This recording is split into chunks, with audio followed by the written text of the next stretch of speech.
రాజమౌళి, మహేష్ బాబు వీళ్ళిద్దరి కాంబినేషన్లో ఒక అద్భుతమైన సినిమా రాబోతుందని కూడా మనందరికీ ఇప్పటికే సమాచారం అందింది.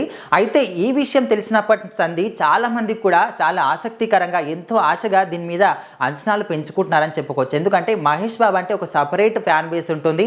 అండ్ రాజమౌళి గురించి అయితే మనం అస్సలు రాజమౌళి గురించి అయితే మనం చెప్పాల్సిన అవసరం అస్సలే లేదు. మన తెలుగు సినిమా రేంజ్ని దేశం మొత్తం మీద అండ్ ప్రపంచం మొత్తానికి పరిచయం చేసిన ఏకైక వ్యక్తి ఎవరంటే రాజమౌళి అని చెప్పుకోవచ్చు.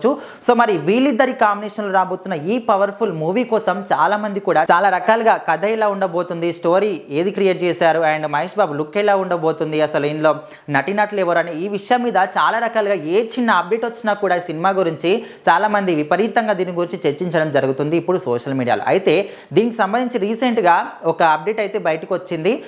ఈ మూవీకి సంబంధించి ఏదైతే ఉందో మహేష్ బాబు, రాజమౌళి చేయబోతున్నారు. దీనికి మ్యూజిక్ డైరెక్టర్గా ఎంఎం కీరవాణి ఉంటున్నట్టు కూడా మనందరికీ తెలుసు. అయితే ఆయన చెప్పిన విషయం ఏంటంటే లాస్ట్ వీకే స్టోరీ లాక్ అయింది, టెస్ట్ షూట్స్ జరుగుతున్నాయి, జూలై ఆగస్టులో మ్యూజిక్ వర్క్ నేను స్టార్ట్ చేస్తా అని కూడా అప్డేట్ ఇచ్చాడంట. సో మరి చిన్న చిన్న అప్డేట్స్ వస్తేనే చాలా వరకు షేర్ చేసిన వాళ్ళందరూ కూడా మహేష్ బాబు అభిమానులు, రాజమౌళి అభిమానులు కూడా ఇప్పుడు కీరవాణి చెప్పిన ఈ మాటలకు అందరూ కూడా ఇంకా ఎక్కువగా వాళ్ళకు ఆసక్తి పెరిగిపోయిందని చెప్పుకోవచ్చు. ఎందుకంటే సో ఆల్రెడీ స్టోరీ లాక్ అయిపోయింది. మరి ఆ స్టోరీ ఏ విధంగా ఉంటుంది అండ్ టెస్ట్ షూట్స్ జరుగుతున్నాయి అంటే ఏ విధంగా జరుగుతున్నాయి, ఏం షూట్స్, అండ్ జూలై ఆగస్టులో మ్యూజిక్ స్టార్ట్ చేయబోతున్నాడు అంటే మరి ఏ రేంజ్లో మ్యూజిక్ ఇవ్వబోతున్నాడు అనే విషయం గురించి కూడా చాలామంది చాలా రకాలుగా అనుకుంటున్నారు.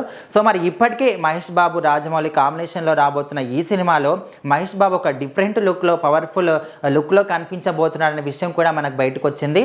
సో మరి ఈ సినిమా గురించి ఎంతమంది వెయిట్ చేస్తున్నారు, మీరు ఏ కథ తీసుకున్నారు, ఏ విధంగా ఉండబోతున్నారు మీరు అనుకుంటున్నారో మీ అభిప్రాయాన్ని అయితే కామెంట్ చేయండి.